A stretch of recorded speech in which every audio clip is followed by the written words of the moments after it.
नमस्कार, पत्रिका टीवी की खास पेशकश यूथ एंड सोल्जर भविष्य की संभावनाएं में आपका स्वागत है। मैं हूं आपके साथ अरविंद पालावत। ये खास कार्यक्रम है हमारे देश के नौजवानों के लिए।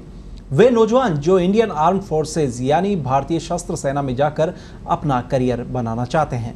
यूथ एंड सोल्जर के पिछले एपिसोड में हमने आपको जानकारी दी थी अग्निपथ योजना में अग्निवीर के पे पैकेज को लेकर।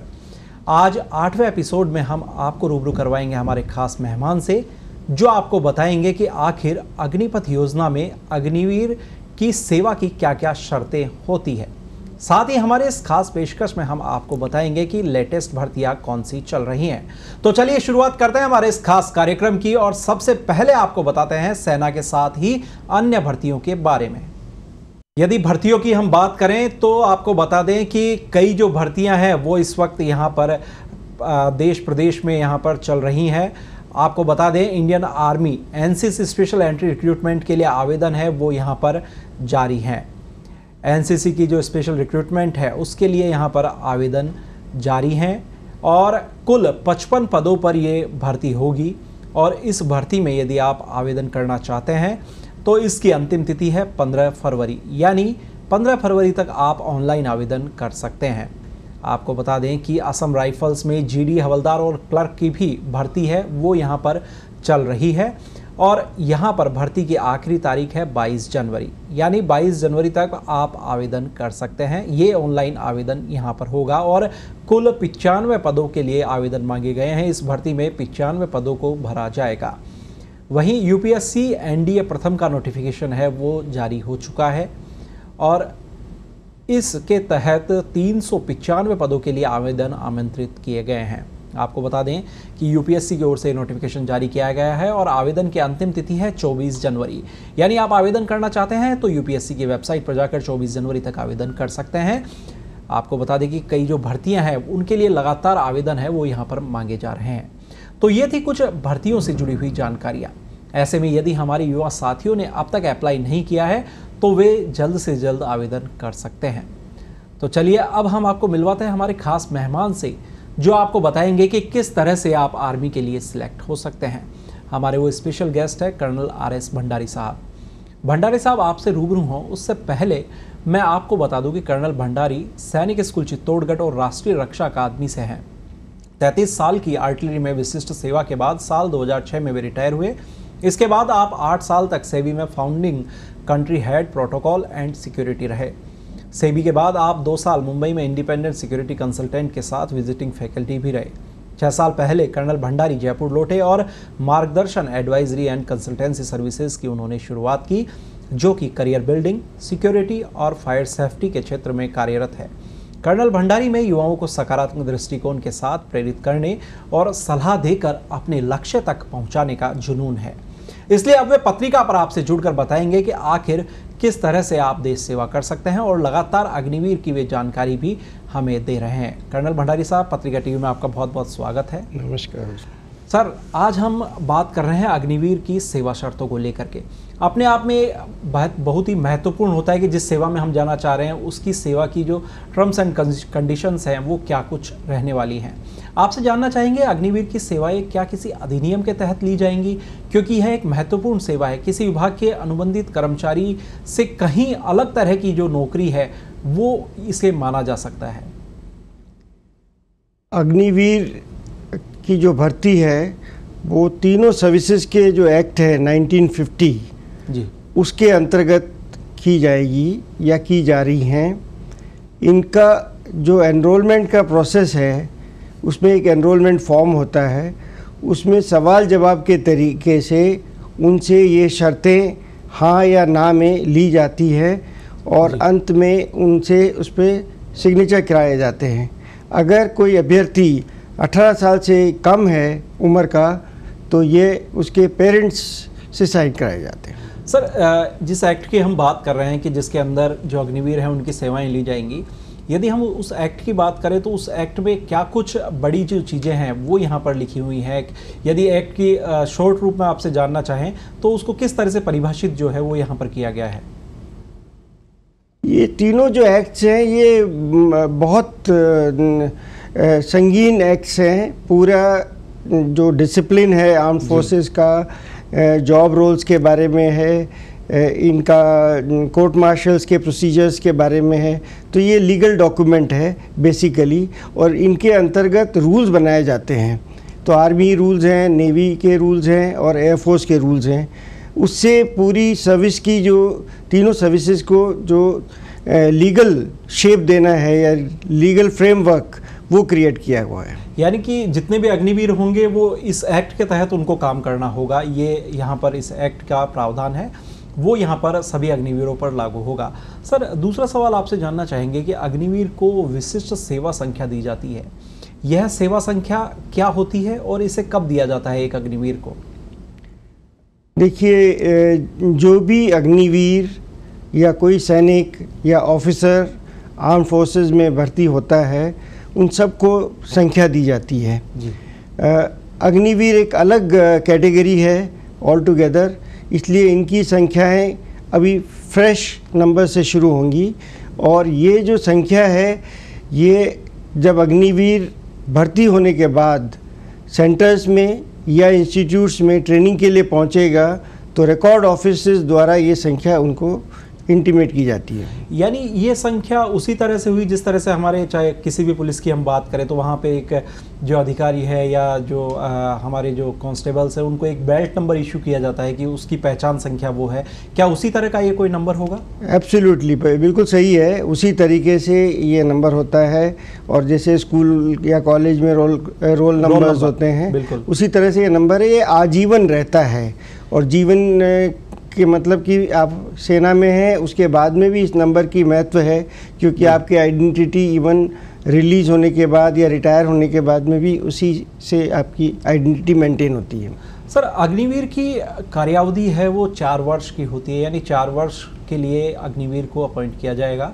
ऐसे में एक बड़ी चीज़ यहाँ पर जो है हमारे जो दर्शक हैं उनके मन में है, जो युवा हैं जो अग्निवीर बनने जा रहे हैं उनके मन में है कि क्या वे 4 वर्ष से पूर्व भी अपनी सेवा से मुक्त हो सकते हैं?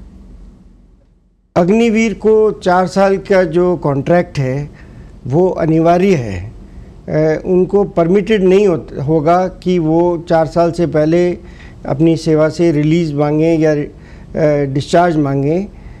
बहुत ही एक्सेप्शनल केसेस में ये डिस्चार्ज उनको दिया जा सकता है बाय द कॉम्पिटेंट अथॉरिटी। पर इसके अलावा क्या है कि जो तीनों सेनाओं के अंग हैं उनके पास अधिकार हैं कि वो अग्निवीरों की सर्विसेज को टर्मिनेट कर सकते हैं, डिसमिस कर सकते हैं, रिमूव कर सकते हैं, डिस्चार्ज कर सकते हैं, कभी भी इन अकॉर्डेंस विद द जिस तरह के रूल्स हैं या एक्ट के अंतर्गत। मान लीजिए कोई डिसिप्लिनरी केस हो गया, सीरियस डिसिप्लिनरी केस है, या कोई लो मेडिकल कैटेगरी परमानेंट हो गया। ये 2 एग्जांपल मैं आपको दे रहा हूँ जिस केस में उसकी सर्विसेज टर्मिनेट होंगी। यानी ये वो केसेस है कि जिसके अंदर जो है सर्विसेज है वो टर्मिनेट हो जाएंगी और जो अग्निवीर है उसको रिलीज कर दिया जाएगा। तो क्या सर कोई भी ऐसा तरीका, क्योंकि यदि कई बार ऐसी परिस्थिति अग्निवीर के साथ बनती है या जब वो सेवा में होता है उस दौरान उसकी कोई दूसरी जॉब लग जाती है, या जनरल सेंस में भी यदि हम बात करें कि यदि कोई पुलिस में है और उसका जो सिलेक्शन है वो किसी दूसरी पोस्ट पर होता है तो उसको वो जो है वहाँ से अपना रिलीव हो सकता है। तो क्या ऐसा कोई प्रावधान अग्निवीर के लिए नहीं है? ऐसा कोई स्पेशल प्रावधान नहीं है, बट मैंने आपको बताया कि बहुत एक्सेप्शनल केसेस में जी उसको डिस्चार्ज देने का प्रोविज़न है, वो रखा हुआ है। बट वो कॉम्पिटेंट जो अथॉरिटी है उसके पास में ही इसका पावर होगा। सर, सेना के जितने भी जवान हैं, जितने भी अधिकारी हैं, उनकी वर्दी पर कोई ना कोई प्रतीक चिन्ह होता है जो ये डिफाइन करता है कि जो अधिकारी है वो किस रैंक का है, जवान है वो किस रैंक का है। तो क्या अग्निवीर की वर्दी पर भी कोई प्रतीक चिन्ह है वो यहाँ पर होगा, यदि जो ये बताएगा कि ये जो व्यक्ति है वो अग्निवीर है? डेफिनेटली ये प्रतीक लगाया जाएगा। अभी तक इसकी घोषणा नहीं हुई है कि ये प्रतीक कहाँ लगेगा, कंधे पे लगेगा, शोल्डर पे लगेगा या पॉकेट के ऊपर लगेगा। ये 3 ही स्थान है जहाँ पर जनरली इस तरह के प्रतीक लगते हैं। बेसिकली एम ये है कि सर्विस के अंदर आप आइडेंटिफाई कर सको कि ये अग्निवीर है और दूसरा सिपाही है या लांस नायक है, नायक है, हवलदार है। रैंक स्ट्रक्चर को आइडेंटिफाई करता है। तो सर अग्निवीर और यदि हम जनरल कैडर की यदि हम बात करते हैं तो क्या दोनों की वर्दी में भी कोई अंतर होगा? वर्दी में अभी तक कोई अंतर की बात नहीं की जा रही है, और जो अभी मेरे को कुछ वीडियोस देखने को मिले हैं सेंटर्स की ट्रेनिंग के अंदर भी, वो पहले की तरह ही सेम उनका यूनिफॉर्म्स है, ड्रेसेस हैं, ड्रेस में कोई परिवर्तन नहीं होगा। सर अग्निवीर जब भर्ती होता है तो उसके साथ में ही उसकी जो सेवा शर्तें हैं वो यहाँ पर चालू हो जाती है। ऐसे में एक अग्निवीर की यदि हम बात करें, क्योंकि कई बार ऐसी परिस्थिति होती है कि उनको छुट्टियों पर आना पड़ता है, तो छुट्टियों के संबंध में क्या कुछ प्रावधान है वो यहाँ पर बनाए गए हैं? उन्हें कितने दिन का अवकाश है वो यहाँ पर मिलेगा? ये अवकाश है उसकी सैलरी उन्हें दी जाएगी या विदाउट पे है वो उनको रहना पड़ेगा इस दौरान? अवकाश के टाइम पे सैलरी उनको मिलेगी, जैसे अपन ने पहले पिछले एपिसोड में भी ये बात की है। उस अग्निवीर को एक साल में 30 दिन की छुट्टी मिलेगी, और ये 30 दिन की छुट्टी पे जो इसका सर्विसेज या ऑर्गेनाइजेशन डिसाइड करेगा कि उसको कब ये छुट्टी मिलेगी। मतलब ये कि आप डिमांड नहीं कर सकते हो कि मेरे को इसी समय जाना ही है, वो अपनी इच्छा जाहिर कर सकता है। अगर ऑर्गेनाइजेशन उसको स्पेयर कर सकता है तो ज़रूर भेजेगा, 100% भेजेगा। दूसरी बात ये है कि ये भी समझ में आ रहा है कि हो सकता है कि ये 30 दिन की छुट्टी कम पड़े कई केसेस में, तो अग्निवीर को गवर्नमेंट की पॉलिसी निकलने वाली है अभी, हो सकता है कि वो अलाउ करेंगे कि अगले साल में से आप 15 दिन की छुट्टी इस साल काट सकते हैं। ये भी पॉलिसी आने वाली है। तीसरा बात ये कि अगर अग्निवीर बीमार हो जाता है और मेडिकल एडवाइस के ऊपर अगर उसको सिक लीव दी जाती है तो वो सिक लीव इसके अलावा होगी। जी बिल्कुल। तो ये तमाम वो छुट्टियां थी जिनके प्रावधान है वो यहाँ पर अग्निवीर के लिए किए गए हैं। सर अग्निवीर को सेना और सैन्य क्षेत्र से जुड़ी जो कई जानकारियां हैं वो उनको प्राप्त होती है। ऐसे में आजकल जो जासूसी के मामले सामने आ रहे हैं, साथ ही हनी ट्रैप के केसेस भी काफ़ी सामने आ रहे हैं। राजस्थान की यदि हम बात करें तो बॉर्डर इलाका है, वहाँ से लगातार जो चाहे सेना के जवान हो चाहे बीएसएफ के हो, कई बार हनी ट्रैप जैसे मामले भी सामने आए हैं। तो क्या कोई कानूनी प्रावधान है अग्निवीरों के लिए कि वे सामरिक महत्व की सूचनाएं जो हैं वो किसी को नहीं देंगे, और यदि देते हैं तो उन पर कड़ी कार्रवाई जो है वो वहाँ पर हो सकती है? अग्निवीर को अपनी ड्यूटी के दौरान में अवश्य कई ऐसी इंफॉर्मेशन, खबर उसको हासिल होगी जो किसी दूसरे के हाथ में जाती है तो वो देश के लिए नुकसान पहुंचा सकती है।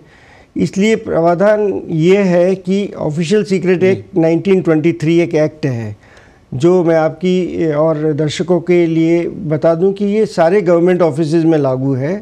कोई भी आप गवर्नमेंट जॉब करते हैं तो ऑफिशियल सीक्रेट एक्ट 1923 लागू होता है, और ये एक्ट की आपको शपथ लेनी पड़ती है, और ये शपथ हर साल ली जाती है। तो ये शपथ ले ली जाती है सर, लेकिन इसके बावजूद भी यदि इस तरह का कोई जासूसी का मामला यदि पकड़ में आता है तो क्या कोर्ट मार्शल भी उनका हो सकता है? डिग्री ऑफ जो ऑफेंस है उस पर निर्भर करेगा कि कोर्ट मार्शल होगा या समरी डिस्पोजल होगा। कोई भी वायोलेशन किस लेवल का है, डिग्री, पनिशमेंट की डिग्री उस पर डिपेंड करती है। आमतौर से ऑफिशियल सीक्रेट एक्ट के केसेस में संगीन केस माने जाते हैं और बहुत ही सीरियस मानते हुए इन पे आर्मी एक्ट, नेवल एक्ट और एयरफोर्स एक्ट के अंदर उनकी कार्रवाई की जाएगी। तो क्या सर ये भी माना जा सकता है कि जो अग्निवीर हैं उनको उस तरह की जो कॉन्फिडेंशियल जो चीज़ें हैं वो उनको नहीं बताई जाएंगी, या उनको ऐसी जगह पर जो है पोस्टेड है वो वहाँ पर नहीं किया जाएगा? क्या इसको लेकर भी किसी तरह का कोई रूल्स बने हुए हैं? ऐसा कुछ नहीं होगा। यस, एक बहुत इम्पोर्टेंट आपने अच्छा सवाल पूछा है। वैसे ही सेनाओं में एक नियम है कि need to know basis information share की जाती है। जिसको इन्फॉर्मेशन, उस इन्फॉर्मेशन की ज़रूरत पड़ सकती है, उसके काम में वो काम आएगी, तभी वो इन्फॉर्मेशन उसको दी जाती है। तो अग्निवीर के लेवल पे अगर कोई इन्फॉर्मेशन उसके काम से मुतल्लिक रखती है तो उसको ज़रूर दी जाएगी बिना किसी संदेह के, और उम्मीद यही की जाएगी कि वो किसी भी आम दूसरे सोल्जर की तरह इस इन्फॉर्मेशन को दुश्मन के आदमियों के हाथ में नहीं पहुंचने देगा। सर एक और सवाल यहाँ पर मन में आता है कि क्या अग्निवीर का जो ट्रांसफ़र है वो किसी भी रेजिमेंट या यूनिट में हो सकता है, जिस तरह से आम जो जवान है, जो जनरल ड्यूटी, जो जनरल कैडर के जो जवान हैं उनके ट्रांसफ़र होते हैं उस अकॉर्डिंग? अग्निवीर को सबसे इम्पोर्टेंट ये है कि वो ज़मीन, पानी या हवा में उसकी कहीं पे भी तैनाती की जा सकती है। भारतवर्ष के अंदर या बाहर किसी देश में भी उसकी तैनाती वर्ल्ड में कहीं पे भी की जा सकती है जहाँ पर कि गवर्नमेंट का रिक्वायरमेंट हो। उसको जो ड्यूटी है वो भी कोई भी ड्यूटी उसको दी जा सकती है जो कि एक्ट के अंदर है या रेगुलेशंस में लागू है, वो ड्यूटी उसको दी जा सकती है। डिस्क्रिशन इस मामले में क्या ड्यूटी उसको दी जाएगी, कौन सी रेजिमेंट उसको मिलेगी, कौन सा एयरफोर्स में कौन सा स्ट्रीम में वो मिलेगा या नेवी में किस में जाएगा, वो भी सर्विसेज ही डिसाइड करती हैं।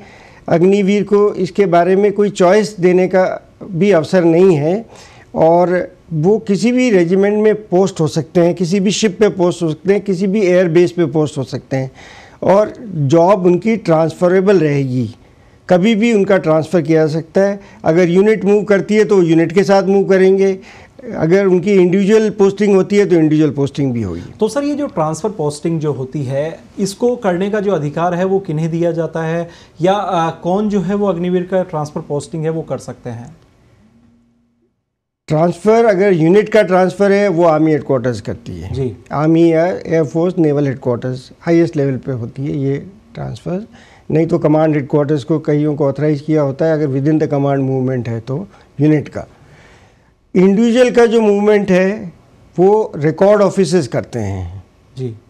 हर रेजिमेंट का अपना रिकॉर्ड ऑफिस होता है, उसी तरह से एयरफोर्स और नेवी में अपने अपने रिकॉर्ड ऑफिसर्स हैं, वो पूरी डेटा मेंटेन करते हैं और उनके पास में पूरा इन्फॉर्मेशन होता है कि कहाँ पर मैन पावर की कमी हो रही है या मैन पावर का एडजस्टमेंट करना है, तो वो मूवमेंट का ऑर्डर देते हैं।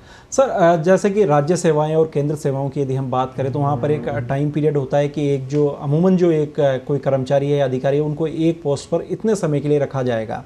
तो क्या अग्निवीर के लिए इस तरह का कोई समय सीमा तय है, या जिस तरह से ज़रूरत के हिसाब से जो आप बात कर रहे हैं कि जहाँ पर कोई मूवमेंट करना है उस जगह पर उनको डिप्लॉय जो है वो वहाँ पर किया जा सकता है किसी भी समय? सेना में ट्रांसफ़र्स या सर्विस पीरियड कोई फिक्स नहीं है किसी के लिए भी, ऑफिसर के लिए भी या जेसीओ जवान या अग्निवीर के लिए।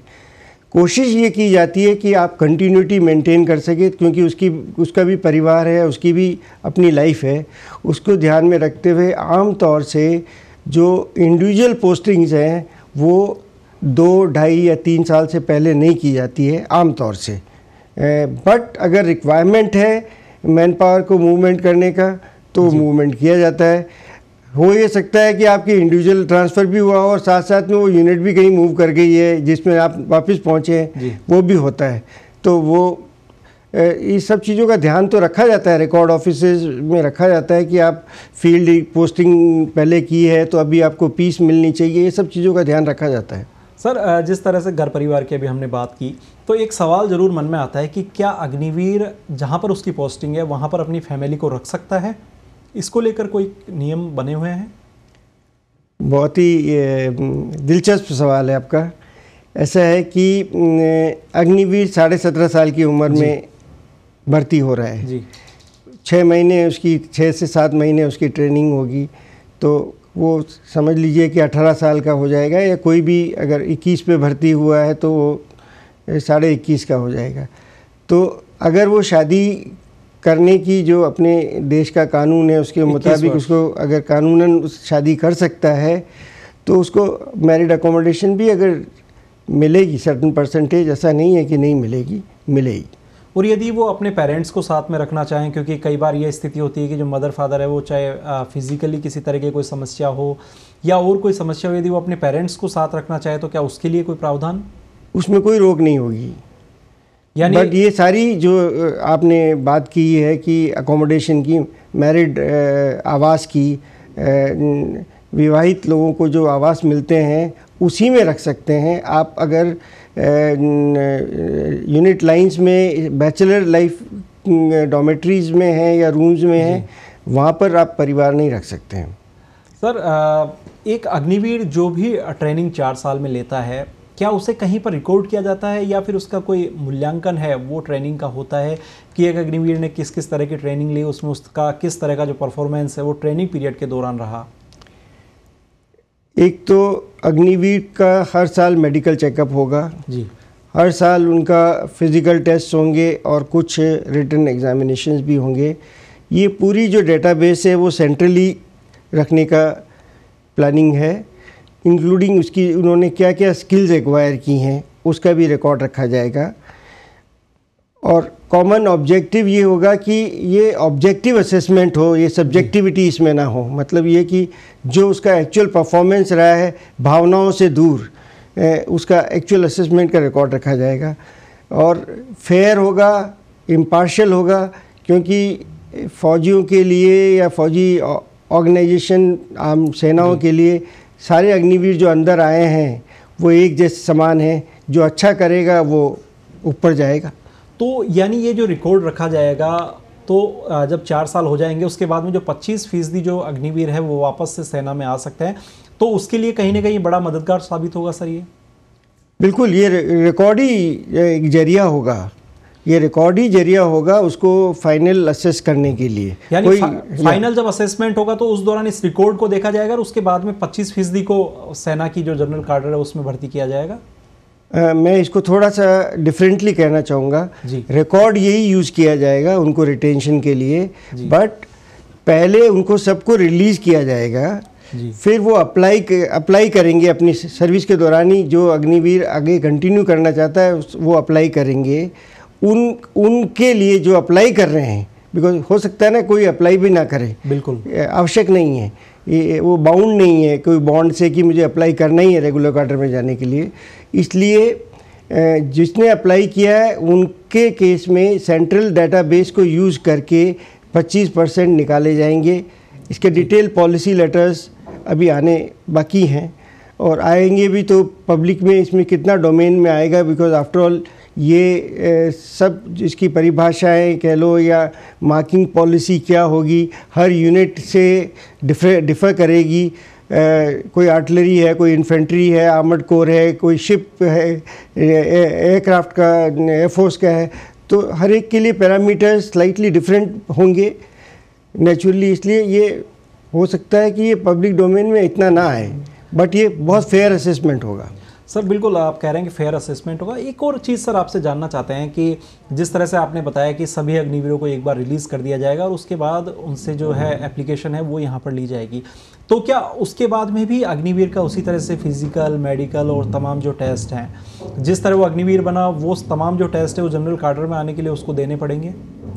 नहीं, वो अग्निवीर जो जिन्होंने अप्लाई किया है और जो रिटेन किए जाएंगे 25%, उनको वापस कोई कॉम्पिटिटिव एग्जामिनेशन या मेडिकल या फिज़िकल टेस्ट के थ्रू नहीं जाना पड़ेगा। और उसके बाद में जो ट्रेनिंग है क्या वो उनको लेनी पड़ेगी?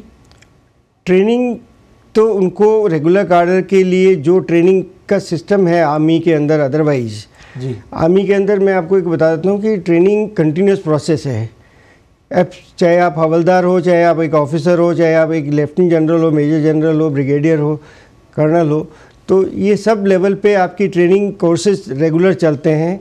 उनको हम नीचे लेवल पे जो होते हैं उनको हम कार्डर्स बोलते हैं, और जो फिर उसके बाद में सब यूनिट्स के लेवल पे टीम की ट्रेनिंग कराई जाती है। डिटैचमेंट के लेवल पे, टीम लेवल पे, छोटी जिस टुकड़ी में वो काम करेगा उस लेवल की ट्रेनिंग होती है। फिर वो बड़ी लेवल की ट्रेनिंग जहाँ से पूरी यूनिट की ट्रेनिंग है उस यूनिट की ट्रेनिंग में शामिल होगा। जहाँ ब्रिगेड की ट्रेनिंग है वो उसमें शामिल होगा, डिवीज़न की ट्रेनिंग है उसमें शामिल होगा। तो ये कंटिन्यूस प्रोसेस है ट्रेनिंग तो आर्म फोर्सेस के अंदर, यानी हर एक दिन कुछ न कुछ जो नया सीखने का definitely training, every day training होती है आर्म फोर्सेस में। सर एक NSQ आधारित जो सर्टिफिकेट है वो भी यहाँ पर अग्निवीरों को दिया जाएगा। ये सर्टिफिकेट क्या है और इसका क्या महत्व जो है वो अग्निवीर के लिए होगा? देखिए, ये स्किल से रिलेटेड है। जो अपना स्किल सेट सर्टिफिकेट है, ये सर्टिफिकेट में बेसिकली जो अग्निवीर ने स्किल्स एक्वायर की हैं एक प्रोफेशन के अंदर आर्म फोर्सेस में रहते हुए, उनका सिविल इक्विवेलेंस को ध्यान में रखते हुए वो स्किल सेट्स उस सर्टिफिकेट में दी होंगी। इनके लेवल होते हैं, लेवल 1 से लेकर 10 तक, ये सबके लिए है, पूरा देश में सिविल के लिए भी सिमिलर पैटर्न है। तो उस लेवल 1 से 10 के अंदर जिस लेवल के अंदर उसकी स्किल सेट फिट होती हैं वो स्किल सेट्स डिफाइंड होंगी, ताकि उसको भविष्य में वो कोई काम करना चाहता है, नौकरी करना चाहता है, वो कोई पढ़ाई करना चाहता है, तो ये सर्टिफिकेट उसके काम आएगा। तो सर जो स्किल्स हैं यदि उनकी हम बात करें तो क्या ये तमाम स्किल्स जो है 4 साल के जिस पीरियड के अंदर एक अग्निवीर सेना में रहेगा, उन सब का तमाम जो ऑब्जर्वेशन है वो करने के बाद में ये सर्टिफिकेट उनको इशू किया जाएगा? बिल्कुल, ये जो रिकॉर्ड मैंने पहले बताया आपको कि जो रिकॉर्ड रखा जाएगा, सेंट्रल रिकॉर्ड रखा जाएगा, उससे ही ये उभर के आएंगी कि इस पर्टिकुलर अग्निवीर ने क्या स्किल्स एक्वायर की हैं। एग्जाम्पल कह रहा हूँ, वेपन ट्रेनिंग है, किसी के केस में फिज़िकल ट्रेनिंग सबके केस में है, गेम्स है, स्पोर्ट्स है, फायरिंग है, फील्ड क्राफ्ट है, दूसरी कोई एजुकेशन उसने की है, कोई कमांडो लेवल की ट्रेनिंग किसी ने की है, तो सारी स्किल्स उसकी डिफाइनेबल स्किल सेट्स होंगे। और वो स्किल सेट क्या है, एक बहुत बड़ी बात बताता हूँ मैं आपको कि हमारा जो आम सोसाइटी है, पब्लिक है, वो फ़ौज के अंदर जो ट्रेनिंग होती है उसको बाहर वाला समझ नहीं पाता है। जी बिल्कुल, तो केवल अग्निवीर ही नहीं बल्कि एक हर एक व्यक्ति को इस चीज़ को अपनाना चाहिए अपने जीवन में कि जो उनको लगता है कि वे उसे कर सकते हैं तो उसको ज़रूर उसको करना चाहिए। तो ये थे कर्नल भंडारी साहब जो लगातार 8वें एपिसोड में आज उन्होंने हमें लगातार जानकारी दी कि आखिर किस तरह से जो युवा हैं वो युवा अग्निवीर में जा सकते हैं, अग्निवीर की सेवा शर्तें क्या होंगी। तो फिलहाल इस बुलेटिन में इतना ही। यदि आपका कोई सवाल है तो वो भी आप हमसे email ID arvind.palawat@in.patrika.com पर पूछ सकते हैं। फिलहाल इस बुलेटिन में इतना ही, मुझे दीजिए इजाज़त, नमस्कार।